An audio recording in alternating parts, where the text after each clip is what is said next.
It is Truth Motivation Tuesday with me, Koko Dineo. I told you that I'm in a season of inspiring people around Ubungoma and actually navigating the spiritual complexities of being called and having to hit your calling, or while you are in the calling, or while there's a lot of things that goes into it. So today I thought, it's Truth Tuesday. What are the truths and what are the things you need to make peace with? And you need to always firstly make peace with the fact that Goko Dinao's sharings, insights, experiences, teachings are not applicable to everyone.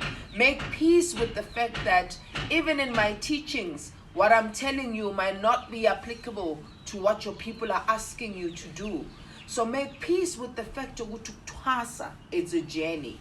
It is a process. It's not I go in a pehlweni, I come out and that's it, and my life goes back to normal.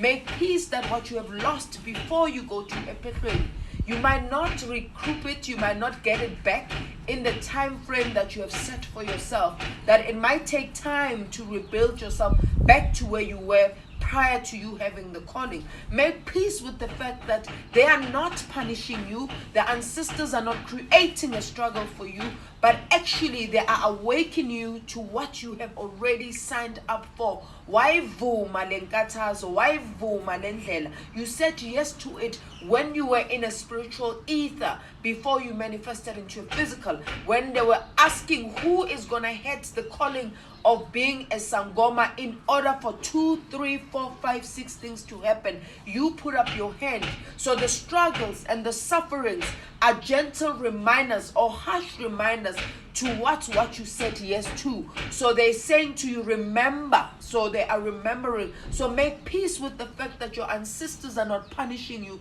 They're not holding you at hostage. They are just your spirit guides, guiding you and helping you to remember what you have said yes to before you were born. Make peace with the fact that it's not a process, a once off. You are forever, because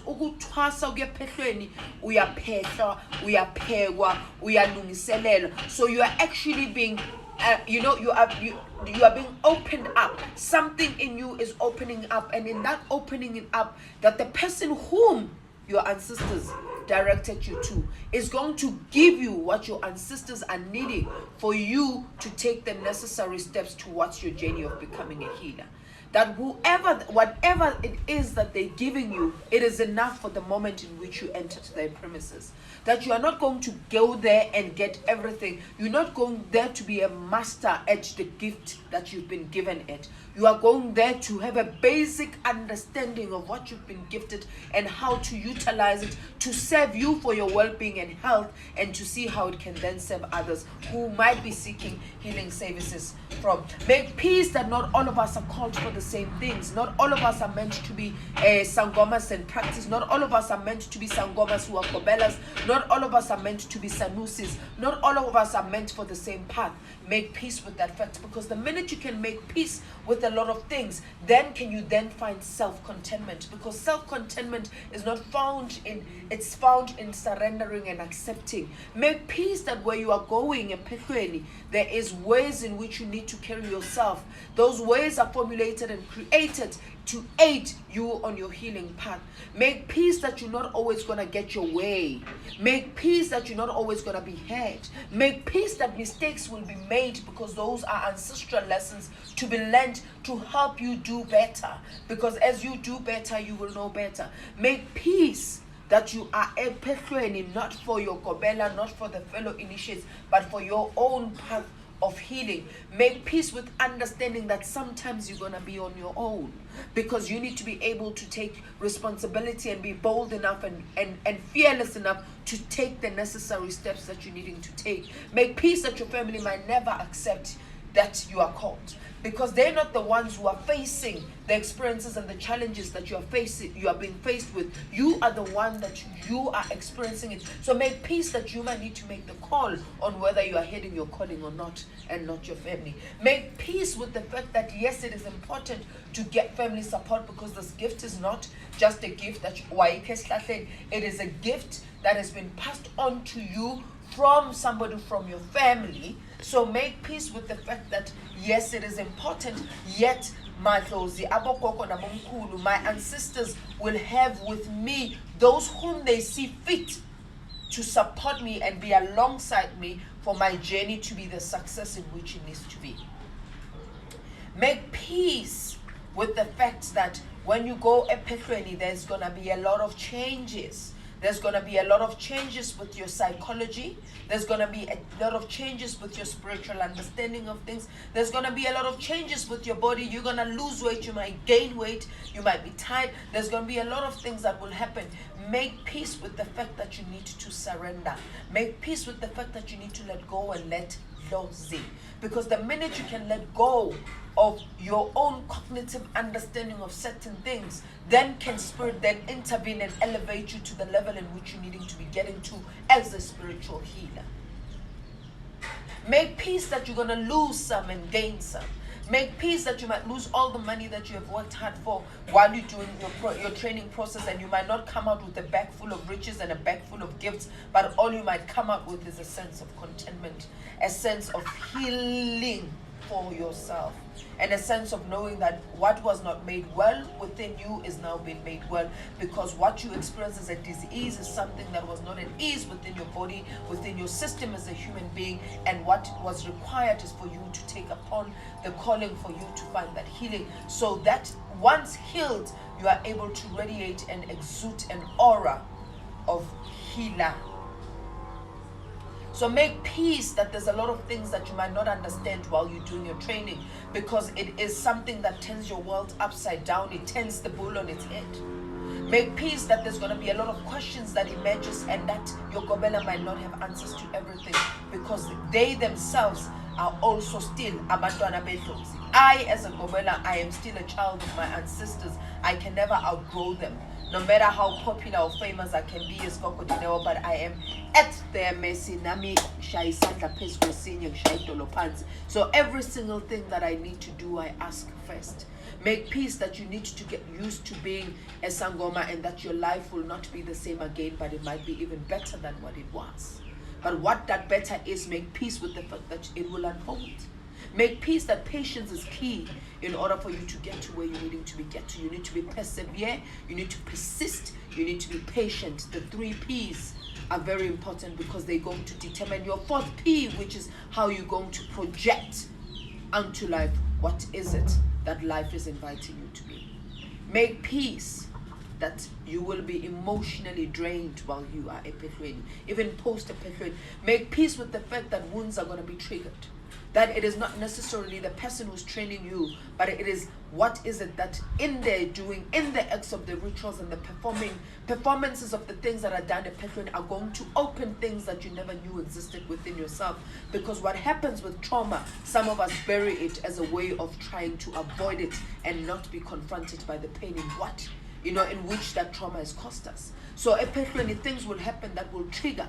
And make peace with the fact that epiphrany is not going to heal every single element you experience. If you have experienced rape, for example, or sexual abuse as a child like I have, what became clearer for me is that my fear of always showing part of my body was because I was afraid of attracting unnecessary attention, thinking it was my fault that I got violated, because some of my violators were people very close to me, family members that I trusted. So make peace that wounds will be revealed. Make peace with the fact that the only way to be healed is to continuously be aware of the wounds. But once aware, what are you going to do about them? Because you can be aware that I got bent, but are you going to wait for the bent to bend itself out? Or are you going to tender to that wound so it does not become septic and it doesn't even further inflect your whole arm, that it paralyzes you and you are unable to be functional? Because wounds that appear and make themselves clearer, they are a cry for help. Pay attention. Make peace with the fact that it is your responsibility to take care of yourself, to tender to the garden within, to tender to your wellness. Make peace with the fact that you might need to find ways that are constructive, that are going to add value to your process and your journey of ukuthwasa.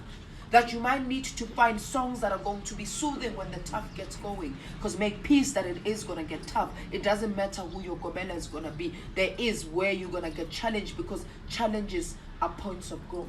Challenges are invitation that something greater and something bigger must manifest, because status quo just keeps things going the same old ways, but it does not lead us to a place of ascension and elevation. Make peace that post ukuthwasa, there might be things that you still need to be learning. Make peace with knowing that your people will never fail you, even if when it seems like they're not there sometimes, they are wanting you to experience certain things, because in those experiences, your greatest and deepest lessons come. Make peace with knowing who they are.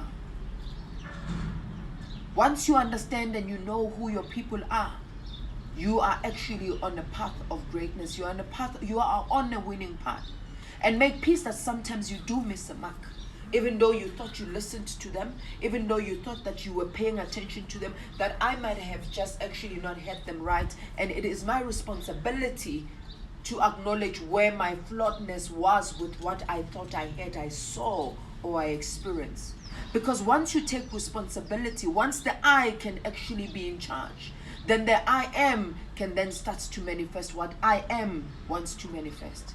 Because the minute you give your power away to somebody else, you will never be at peace. The minute you can think that your journey is on your gobela's hands or is in the hands of your family, the minute you can feel like other people, you are at the mercy of them, it means finding whom you are and what is it that you're supposed to do for self will never be revealed, because it's always about the other, but not here. Make peace that going into a epiphany you are broken, brutalized, wounded, angry, agitated, grieved, that there's a lot of emotions that are brewing inside you, and that make peace with the fact that some of them are from your own personal experiences and unhealed wounds not dealt with it, but some of it are ancestral wounds that you are carrying, that you might not even know the people that you are carrying those wounds with. Make peace with knowing that even if your family denies that there's a healer, but that there is, just because they're not saying it and just because they're not aware of it, it doesn't mean what you're experiencing, it is not real.